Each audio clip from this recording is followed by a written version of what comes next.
যৌথ সংগ্রামী মঞ্চের আহ্বায়ক ভাস্কর ঘোষ তিনি কি বলছেন শোনাবো আপনাদের। সংগ্রামী যৌথ মঞ্চ ডিএর দাবিতে বিগত 2 বছর ধরে লাগাতার অবস্থান চালিয়ে যাচ্ছে শহীদ মিনারের মাঠে। এমন কোনো আন্দোলনের ধারা নেই যেগুলোকে আমরা বাদ দিয়ে রেখেছি। এই বিগত 1 মাসের মধ্যে আমরা 2বার পথে নেমেছিলাম। একবার নবান্নের সামনে অবস্থান বিক্ষোভ হয়েছে 2 দিনের।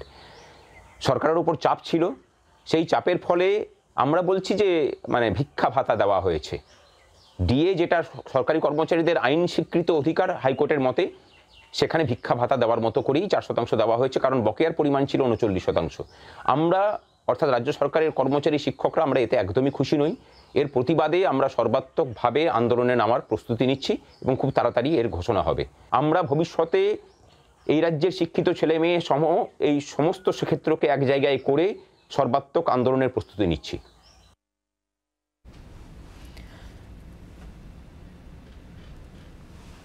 কলকাতা পুরসভার কর্মচারী সংগঠনের তরফ থেকে কি বলা হচ্ছে শোনাবো আপনাদের।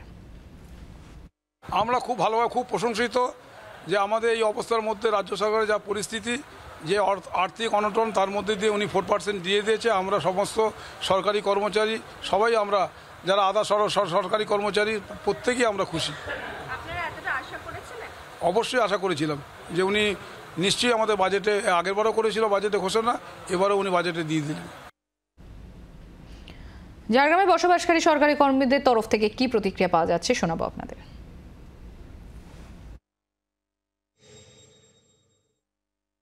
মুখ্যমন্ত্রীকে অশেষ ধন্যবাদ। তিনি শুধু জনগণের উন্নয়ন করে যাননি, সরকারি কর্মচারী, শিক্ষক ও শিক্ষক সমস্ত কর্মচারীদের জন্য 14% দিয়েছিল, 18% করেছেন।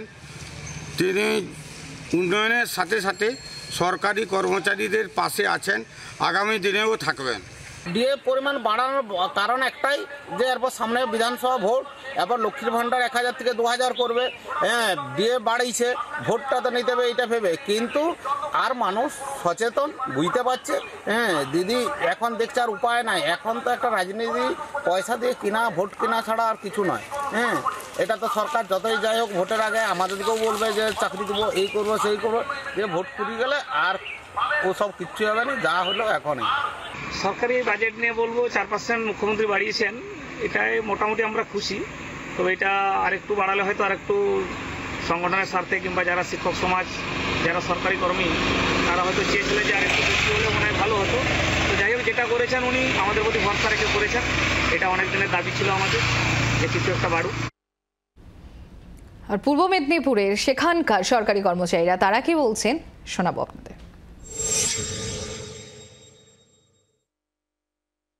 ভালো লেগেছে বাজেট দেখে, তো সেরকম হতাশাজনক কোনো কিছু নেই, সবকিছু এক্সপেক্টেড, যেটা আশা করেছিলাম সেটাই হয়েছে। খুব ভালোভাবেই বাজেট পেশ করেছেন, খুব ভালোই হয়েছে বাজেটটা, রাজ্যের পক্ষে খুব মঙ্গলদায়ক। বাংলার আওয়াজ, বাঙালির আবেগ, জি 24 ঘন্টা।